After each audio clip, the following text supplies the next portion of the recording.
नमस्कार, 12 बज चुके हैं। समाचार बुलेटिन के साथ हम हाजिर हैं देश और दुनिया की बड़ी खबरों को लेकर। खबरों को विस्तार से जानें उससे पहले नजर डाल लेते हैं इस वक्त की हेडलाइंस पर। दिल्ली में शराब नीति घोटाले के आरोपी अरविंद केजरीवाल की जमानत याचिका पर हाईकोर्ट में सुनवाई जारी। केजरीवाल ने गिरफ्तारी को दी है चुनौती। उत्तर प्रदेश में चढ़ा सियासी पारा। मुख्यमंत्री योगी आदित्यनाथ ने बुलाई मंत्रियों की बैठक। आगामी उपचुनाव की रणनीति और उम्मीदवारों के नाम पर चर्चा। जम्मू कश्मीर के डोडा में छिपे आतंकवादियों की तलाश जारी। देसा के करलान इलाके में फिर हुई मुठभेड़। श्री राम मंदिर की सुरक्षा परखने के लिए आज अयोध्या में एनएसजी के कमांडो। शहर की सुरक्षा व्यवस्था की भी हो रही है समीक्षा। अंतर्राष्ट्रीय खबरों में ओमान में बड़ा समुद्री हादसा। तेल टैंकर के पलट जाने से 13 भारतीयों सहित 16 लोगों का पूरा दल लापता, तलाश जारी।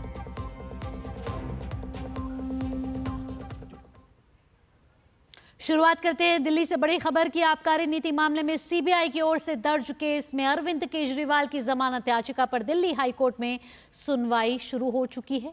कोर्ट इस केस में गिरफ्तारी को चुनौती देने वाली केजरीवाल की याचिका पर भी सुनवाई कर रहा है। केजरीवाल की ओर से पहले वकील अभिषेक मनु सिंघवी दलील रख रहे हैं। अभिषेक मनु सिंघवी ने आरोप लगाया है कि सीबीआई से गिरफ्तारी सिर्फ ये सुनिश्चित करने के लिए है कि केजरीवाल जेल से बाहर ना आ सके। यही वजह है कि सीबीआई ने गिरफ्तारी में इतनी देर की। अलग अलग कोर्ट के 3 आदेश केजरीवाल के पक्ष में हैं। सिंघवी ने कहा कि जून में रिहाई और फिर आत्मसमर्पण से साफ है कि केजरीवाल जमानत के ट्रिपल टेस्ट पर खरे उतरे हैं। पिछले हफ्ते सुप्रीम कोर्ट ने उन्हें ईडी मामले में अंतरिम जमानत पर रिहा करने का निर्णय दिया है। ईडी की ओर से दर्ज मनी लॉन्ड्रिंग केस में केजरीवाल को सुप्रीम कोर्ट से अंतरिम जमानत मिल चुकी है। वहीं सीबीआई की ओर से दर्ज केस में भी न्यायिक हिरासत में होने से चलते वो जेल से बाहर नहीं आ पाए हैं।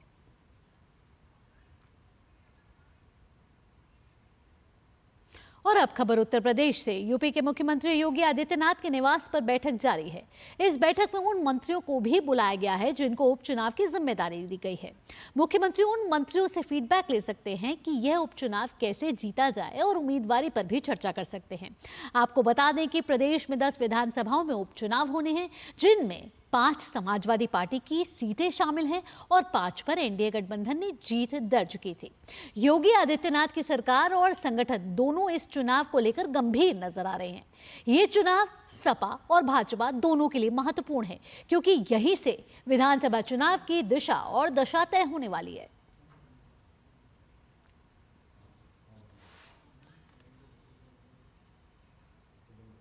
वहीं उत्तर प्रदेश के उप मुख्यमंत्री केशव प्रसाद मौर्य के कार्यालय के एक्स अकाउंट से यूपी भाजपा के कार्यकर्ताओं को लेकर एक पोस्ट किया गया है।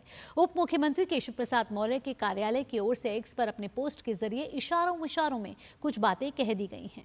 उन्होंने कहा है कि संगठन सरकार से बड़ा है, कार्यकर्ताओं का दर्द मेरा दर्द है।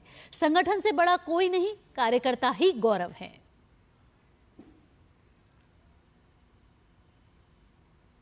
अगली खबर का रुख करते हैं। माफिया अतीक अहमद की 25 बीघा बेनामी जमीन अब सरकार की हो गई है। इस जमीन को माफिया अतीक ने साल 2015 में राजमिस्त्री हुबलाल के नाम से लिया था। बीते साल इसे उत्तर प्रदेश सरकार ने कुर्क किया था। यह संपत्ति एयरपोर्ट थाना क्षेत्र में है। संपत्ति को चिन्हित करते हुए कुर्क करने के बाद पत्रावली पुलिस कमिश्नर कोर्ट भेजी गई। सुनवाई होने के बाद मामले को जिला न्यायालय की गैंगस्टर कोर्ट में भेजा गया।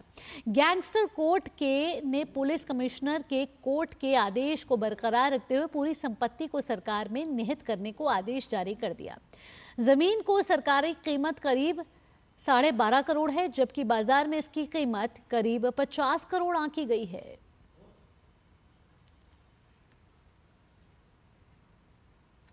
खबर अब कर्नाटक से आ रही है, जहां सरकार का एक फैसला सुर्खियों में है। कर्नाटक सरकार ने अपने राज्य में निजी कंपनियों में कर्नाटक के लोगों को 100% आरक्षण देने के प्रावधान वाले एक विधेयक को मंजूरी दे दी है। यह प्रावधान ग्रुप सी और डी के पदों के लिए है। मुख्यमंत्री सिद्धारमैया की इसके पीछे दलील ये है कि उनकी सरकार नहीं चाहती कि कन्नड़ लोग अपने राज्य में नौकरियों से वंचित रहें। मुख्यमंत्री ने कहा है कि हम कन्नड़ समर्थक सरकार है, हमारी प्राथमिकता कन्नड़ लोगों के कल्याण की देखभाल करना है। विधेयक के मुताबिक कोई भी उद्योग कारखाना प्रबंधन श्रेणियों में 50% और गैर प्रबंधन श्रेणियों में 70% स्थानीय उम्मीदवारों को नियुक्त करेगा। अगर उम्मीदवारों के पास कन्नड़ भाषा के साथ माध्यमिक स्कूल का प्रमाण पत्र नहीं है तो उन्हें नोडल एजेंसी द्वारा निर्दिष्ट कन्नड़ दक्षता परीक्षा पास करनी होगी। विधेयक में यह भी कहा गया है कि अगर कोई योग्य स्थानीय उम्मीदवार उपलब्ध नहीं है तो सरकार या उसकी एजेंसियों के सहयोग से प्रतिष्ठानों को 3 साल के अंदर प्रशिक्षण देना होगा। यदि पर्याप्त संख्या में स्थानीय उम्मीदवार उपलब्ध नहीं है तो कोई प्रतिष्ठान इस अधिनियम के प्रावधानों से छूट के लिए सरकार को आवेदन कर सकता है।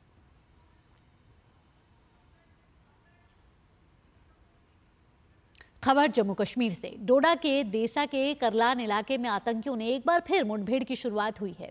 सोमवार शाम से शुरू हुई मुठभेड़ के बाद सुरक्षा बल लगातार तीसरे दिन देसा के जंगलों में बड़े पैमाने पर तलाशी अभियान चला रहे हैं।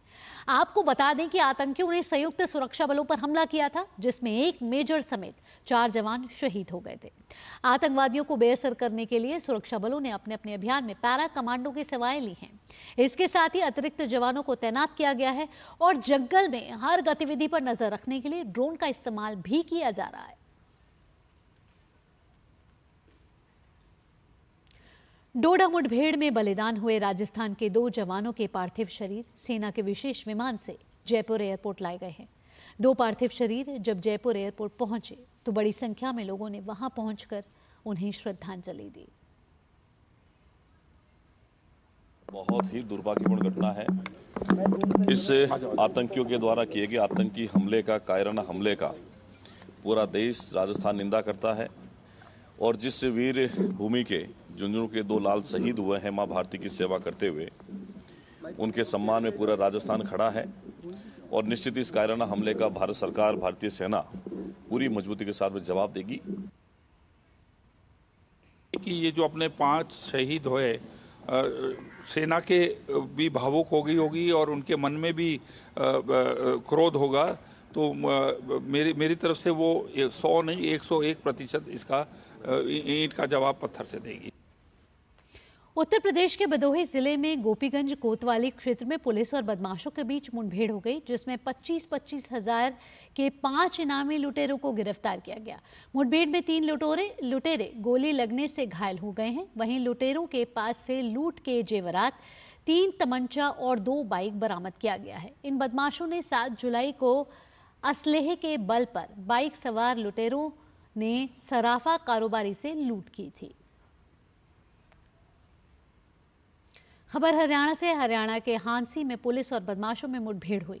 उमरा रोड पर दोनों तरफ से हुई फायरिंग में 3 बदमाशों को पैर में गोलियां लगी। तीनों को हांसी के सिविल अस्पताल में भर्ती कराया गया है। पुलिस सूत्रों के अनुसार तीनों बदमाश जेजेपी नेता रविंद्र सैनी की हत्या में शामिल थे।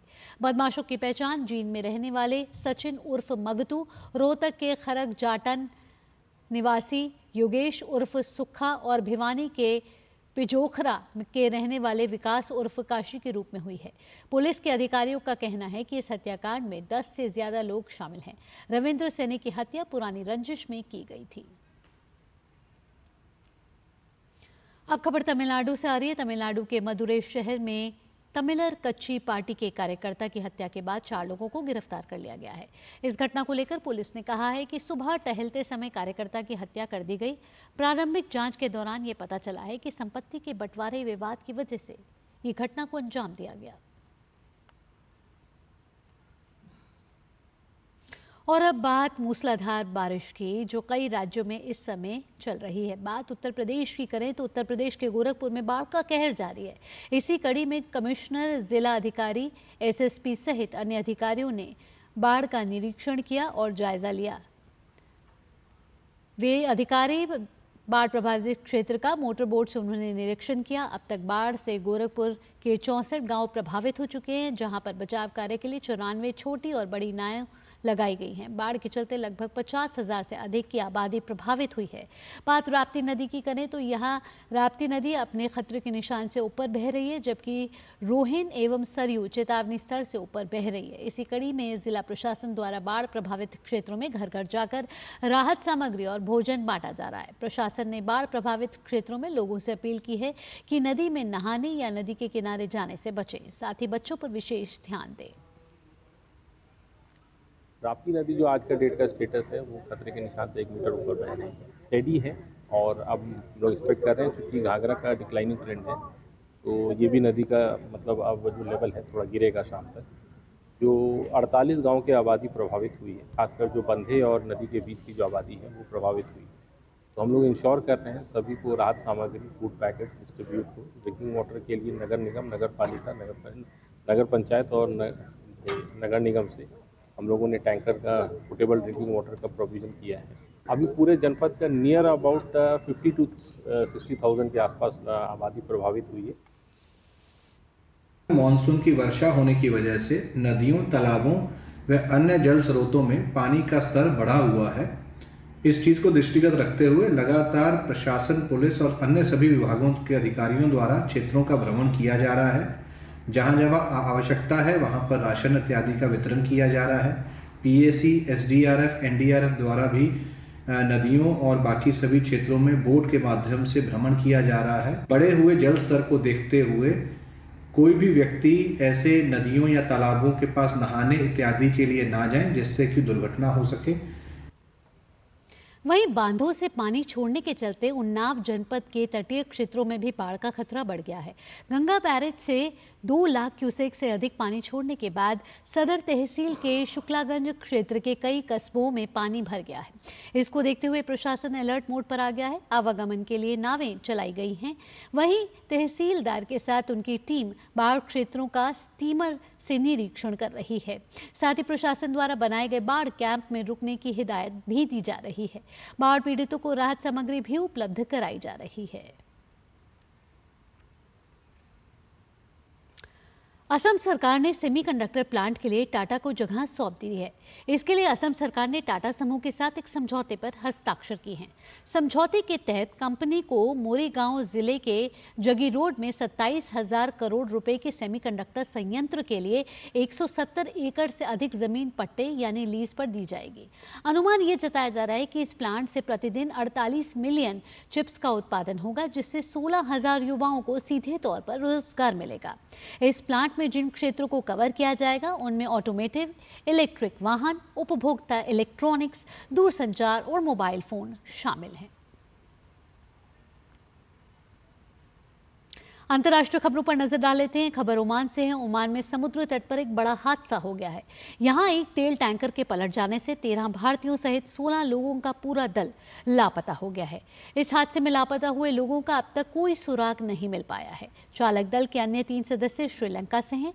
Maritime security bomb squad MSC ने एक्स पर एक पोस्ट में कहा है कि कोमोरोस के झंडे वाला एक तेल टैंकर बंदरगाह शहर डुकम के पास रसमदरका से 25 समुद्री मील दक्षिण पूर्व में पलट गया। आपको बता दें कि डुकम का बंदरगाह ओमान के दक्षिण पश्चिमी तट पर स्थित है। यह ओमान की प्रमुख तेल और गैस खनन परियोजनाओं के करीब है, जिसमें एक प्रमुख तेल रिफाइनरी भी शामिल है, जो डुकम के विशाल औद्योगिक क्षेत्र का हिस्सा है, जो ओमान की सबसे बड़ी एकल आर्थिक परियोजना है। जहाज की पहचान प्रेस्टीज फॉल्कन के रूप में की गई है। MSC ने कहा है कि जहाज के चालक दल के सदस्य अब भी लापता हैं। तलाश जारी है। नौवहन से जुड़ी वेबसाइट मैरीटाइम ट्रैफिक के मुताबिक तेल टैंकर यमन के बंदरगाह शहर अदन की ओर जा रहा था। आंकड़ों से पता चलता है कि इस जहाज का निर्माण साल 2007 में किया गया था और यह 117 मीटर लंबा है। बांग्लादेश के कई शहरों में सरकारी नौकरियों में आरक्षण व्यवस्था में सुधार की मांग को लेकर हजारों लोग प्रदर्शन कर रहे हैं। हिंसक प्रदर्शन के कारण पिछले 2 दिनों में 6 लोगों की मौत हो चुकी है। वहीं कई लोगों के घायल होने की खबर है। सरकार ने बढ़ती हिंसा के बीच स्कूलों और कॉलेजों को अगले आदेश तक बंद रखने का आदेश दिया है।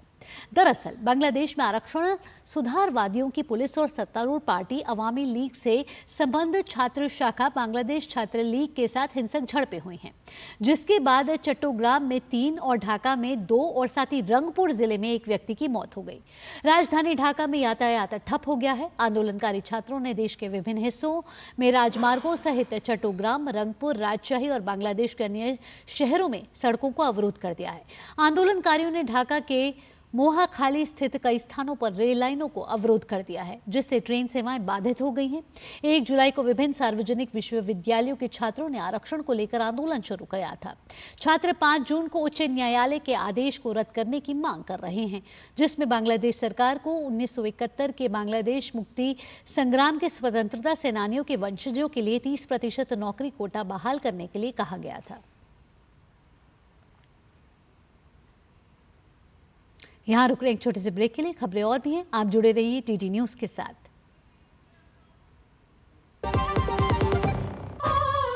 तड़के वाली, भोली भाली, मेहनत वाली, नखरे वाली, ये है असली तड़के वाली। ये तो बड़ी समझदार, बड़ी होशियार, MDH के साथ अब जुड़ते नई टेस्ट का असली taste, MDH ginger garlic taste. MDH। ऐसा कौन सा खजाना हाथ में लगा है? खजाना नहीं, मिशन मिल गया है हम सबकी जीत का। भारत में बना आधुनिक कीटनाशक जिसकी बेजोड़ क्वालिटी से मिले फसल की बेहतरीन पैदावार। IIL के ट्रैक्टर ब्रांड का मिशन है तो जीत पक्की। ब्रेक के बाद आपका स्वागत है। खबर दिल्ली के पंडारा मार्केट से आ रही है, जहां एक दुकान में आग लगने की घटना सामने आई है। पंडारा मार्केट में बीकानेर हाउस के पास गुलाटी रेस्टोरेंट की दुकान नंबर 8 में आग लग गई। आग बुझाने के लिए 5 दमकल गाड़ियां मौके पर भेजी गई। इस घटना में किसी के हताहत होने की खबर नहीं है।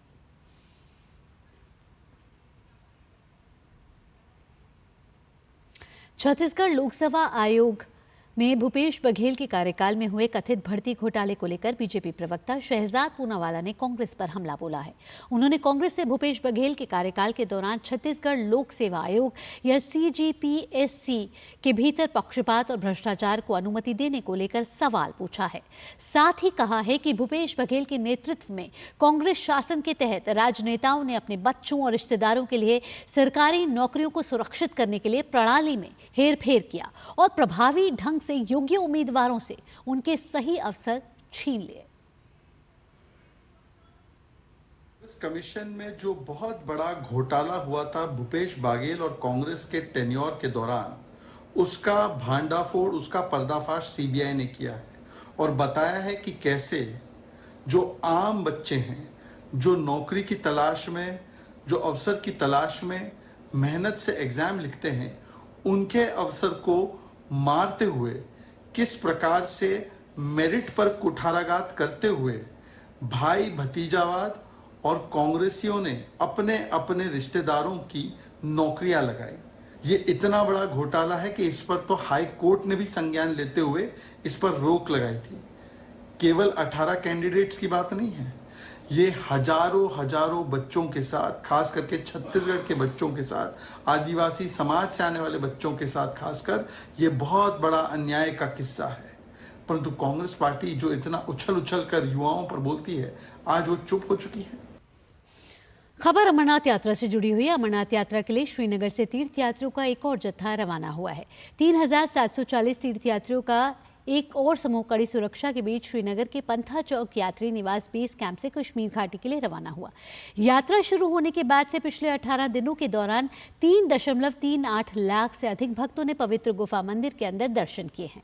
इस साल की यात्रा शुरू होने के बाद पहली बार अधिकारी बीमार यात्रियों के इलाज के लिए एक अनोखी पोनी एम्बुलेंस सेवा का उपयोग कर रहे हैं।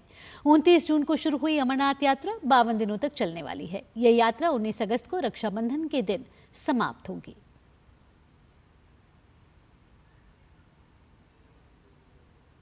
यूं तो पूरे देश में ही आषाढ़ी एकादशी का विशेष महत्व है, लेकिन महाराष्ट्र के पंढरपुर में इस दिन का एक अलग ही महत्व है।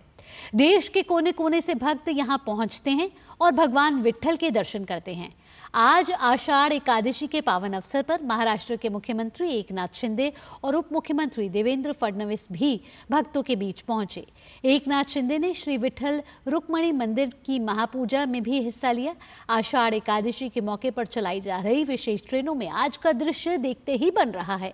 स्टेशन हो या ट्रेन के अंदर, हर जगह भक्त प्रभु का गुणगान करते नजर आए। मुहर्रम महीने का 10वां दिन मुसलमानों के लिए बहुत ही खास होता है। ये महीना इस्लामिक कैलेंडर के हिसाब से नया साल भी है। इस महीने की 10वीं तारीख को आशूरा कहा जाता है। इस दिन पैगंबर मोहम्मद साहब के नवासे हजरत इमाम हुसैन सच्चाई की जंग करते हुए इराक के शहर करबला में शहीद हो गए थे। हजरत हुसैन और उनके परिवार की शहादत को याद करने के लिए हर साल जुलूस निकाला जाता है, जिसमें बड़ी संख्या में लोग शामिल होते हैं। उत्तर प्रदेश के शहर जौनपुर में भी इस अवसर पर ताजिया निकाले गए। आज के दिन जालिम यजीद ने हज़रत इमाम हुसैन अलैहिस्सलाम और उनके 72 साथियों के साथ शहीद कर डाला। जिन 72 शहीदों में एक 6 महीने का भूखा और प्यासा बच्चा इमाम हुसैन अलैहिस्सलाम का था। जालिमों ने उसे भी 3 भल के बार से शहीद कर दिया। आज तमाम दुनिया में या हुसैन की सदा गूंज रही है। सारी दुनिया इमाम हुसैन अलैहिस्सलाम की मज़लूमियत को याद करके रो रही है। इमाम हुसैन अलैहिस्सलाम ने सारी दुनिया में इंसानियत का पैगाम दिया है। खबर खेल जगत से, फ्रांस के स्ट्राइकर काइले एम्बापे को मंगलवार को रियल मैड्रिड ने आधिकारिक तौर पर खुद के साथ पेश किया। इस मौके पर एम्बापे बेहद खुश नजर आए और उन्होंने कहा कि रियल मैड्रिड के लिए खेलना बचपन से ही उनका सपना था। चेहरे पर खुशी और दिल में सुकून से भरी ये तस्वीर फ्रांस के स्ट्राइकर काइले एम्बापे की है, जिनके लिए रियल मैड्रिड की जर्सी में खुद को देखना किसी सपने के सच हो जाने जैसा है। मंगलवार को जब रियल मैड्रिड क्लब ने उन्हें आधिकारिक तौर पर पेश किया तो एम्बापे इस मौके पर काफी भावुक दिखे और उन्होंने स्पेनिश भाषा में दिए अपने संबोधन में इस बात को साफ कर दिया कि रियल मैड्रिड के लिए खेलना बचपन से उनके लिए एक सपना था, जो आज हकीकत में तब्दील हुआ है।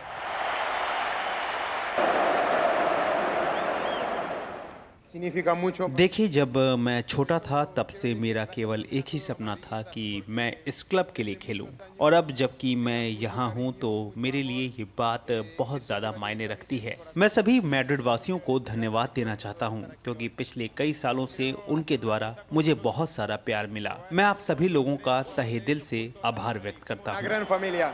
इस मौके पर एम्बापे ने रियल मैड्रिड क्लब के साथ नई कामयाबी को हासिल करने की बात भी कही। मैं आपके साथ मिलकर नई ऊंचाइयां देना चाहता हूं। हमें एक परिवार की तरह आगे बढ़ना होगा। काइले एम्बापे की फुटबॉल मैदान पर तेजी फ्रांस के लिए वरदान साबित होती रही है। हालांकि भले ही फ्रांस का यूरो कप में सफर सेमीफाइनल में समाप्त हो गया हो, लेकिन बावजूद इसके इस खिलाड़ी के खेल का चार्म अपनी जगह पर रहा है। ऐसे में उम्मीद की जा सकती है कि अपनी इस नई साइनिंग के बाद एम्बापे एक बार फिर से खुद को नए तरीके से सामने लाएंगे, जहां नई तकनीक और खिलाड़ियों के साथ तालमेल का एक नया अंदाज होगा। Sports desk, DD news. Paris Olympic 2024 को लेकर पूरे जोर शोर से तैयारियां चल रही हैं। इसी बीच ओलंपिक के आयोजकों ने टावर पर लगे 5 ओलंपिक छल्लों की एक प्रदर्शनी का उद्घाटन किया। आइए देखते हैं इस पर एक खास रिपोर्ट। आगामी ओलंपिक खेलों के मद्देनजर एफिल टावर को खासतौर से तैयार किया जा रहा है। ओलंपिक 2024 के आयोजकों ने फ्रांस की राजधानी पेरिस में ग्रीष्मकालीन ओलंपिक से पहले एफिल टावर पर लगे 5 ओलंपिक छल्लों की एक प्रदर्शनी का उद्घाटन किया।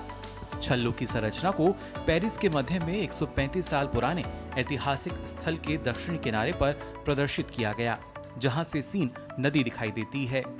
टावर पर लगा प्रत्येक छल्ला 9 मीटर व्यास का है।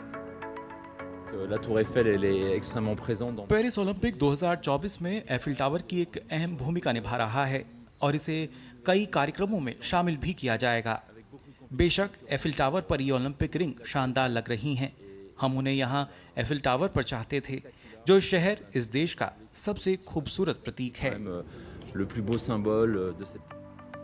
29 बाय 13 मीटर के बने इन छल्लों को रिसाइकिल किए गए फ्रांसीसी स्टील से बनाया गया है, जिसे 30 श्रमिकों द्वारा 4 क्रेन का उपयोग करके रात में पेरिस के प्रतिष्ठित स्मारक के दक्षिण में स्थापित किया गया। एफिल टावर ओलंपिक का केंद्र मंच होगा। वहीं वॉलीबॉल की प्रतियोगिता का उद्घाटन समारोह सीन नदी पर होगा, जो टावर के पास से होकर गुजरती है। एफिल टावर की तुलना में उन छल्लों के आकार को देखते हुए उन्हें इस स्मारक पर स्थापित करना एक वास्तविक तकनीकी उपलब्धि है। पेरिस में ओलंपिक और पैरालंपिक पदकों को टावर से लिए गए लोहे के षटकोणीय टुकड़े से जड़ा जा रहा है। मध्य पेरिस के इस बेहद लोकप्रिय स्थल पर 2024 के ओलंपिक खेलों से पहले पर्यटकों की संख्या में भारी वृद्धि देखी गई है। ओलंपिक समापन समारोह के 17 दिन बाद 28 अगस्त से शुरू होने वाले पैरालंपिक खेलों के दौरान ओलंपिक रिंगों को हर रात 1 लाख LED बल्बों से रोशन किया जाएगा। पैरालंपिक में 180 देशों के 4,400 एथलीट 549 स्पर्धाओं और 22 खेलों में हिस्सा लेंगे। कई खेल एफिल टावर, वर्सेल्स और ग्रैंड पैलेस जैसे ऐतिहासिक स्थलों के पास खेले जाएंगे। Sports desk, DD news. Paris में ओलंपिक के आयोजन को लेकर तैयारियों का दौर हर स्तर पर दिख रहा है। ओलंपिक के दौरान यातायात पर कोई भी परेशानियां ना हो या असर ना पड़े, इसके लिए 185 किलोमीटर लंबी लेन को ओलंपिक के लिए समर्पित किया गया है। देखिए DD न्यूज की एक खास रिपोर्ट। खेल का सबसे बड़ा महाकुंभ ओलंपिक फ्रांस की राजधानी पेरिस में इस बार आयोजित होने जा रहा है। ओलंपिक के शुरू होने में अब जबकि कुछ ही दिन बचे हैं, ऐसे में पेरिस में इसकी व्यापक तैयारियां देखने को मिल रही हैं। एक रिपोर्ट के मुताबिक ओलंपिक खेलों के दौरान बड़ी संख्या में विदेशी पर्यटकों के पेरिस पहुंचने की उम्मीद है। ऐसे में परिवहन व्यवस्था दुरुस्त रहे, साथ ही साथ यातायात में किसी तरह की कोई दिक्कत पेश न आए, इसके लिए पेरिस पुलिस के द्वारा विशेष प्रबंध किए जा रहे हैं। पेरिस पुलिस ने इस कड़ी में 185 किलोमीटर लंबी लेन ओलंपिक के लिए सुरक्षित कर दी है, ताकि ओलंपिक खेलों से जुड़े अधिकारी, खिलाड़ी और अन्य लोगों को यातायात के दौरान कोई परेशानी सामने न आए। देखिए, हमने 185 किलोमीटर लंबी सड़क सिर्फ पेरिस ओलंपिक के लिए समर्पित कर दी है। ये 7 दिन 24 घंटे चालू रहेगी। यहाँ पर विशेष साइन लगे होंगे और इस तरह के साइन बोर्ड थोड़ी थोड़ी दूरी पर मिलेंगे। पुलिस के मुताबिक इन लेन्स पर सुरक्षा का भी पूरा ध्यान रखा गया है और जगह जगह पर यहाँ पर पुलिसकर्मी तैनात होंगे। देखिए, हमने अपने कई अफसरों को इस काम में लगाया हुआ है और आने वाले समय में इसमें बढ़ोतरी देखने को मिलेगी। इनका काम लोगों की सहायता करना, साथ ही साथ अपराधों को खत्म करना होगा। वैसे इस लेन के सामने आने के बाद से अब तक 400 चालान काटे जा चुके हैं। इस लेन पर अनधिकृत वाहन पूरी तरह से प्रतिबंधित हैं। वैसे ओलंपिक खेलों के दौरान करीब 35,000 पुलिसकर्मी पेरिस में जगह जगह पर मौजूद होंगे। कुल मिलाकर फ्रांस के लिए ओलंपिक 2024 का आयोजन एक बड़ी तस्वीर के रूप में सामने है, जो न केवल उसकी मेजबानी की सफलता के अक्स को सामने रखेगा, बल्कि पर्यटन के लिहाज से भी पेरिस की उपयोगिता को विश्व स्तर पर सामने लाएगा। Sports desk, DD news. और इसी के साथ इस बुलेटिन में इतना ही। देश और दुनिया की बड़ी खबरों के लिए आप देखते रहिए DD न्यूज। मुझे दीजिए अनुमति। नमस्कार।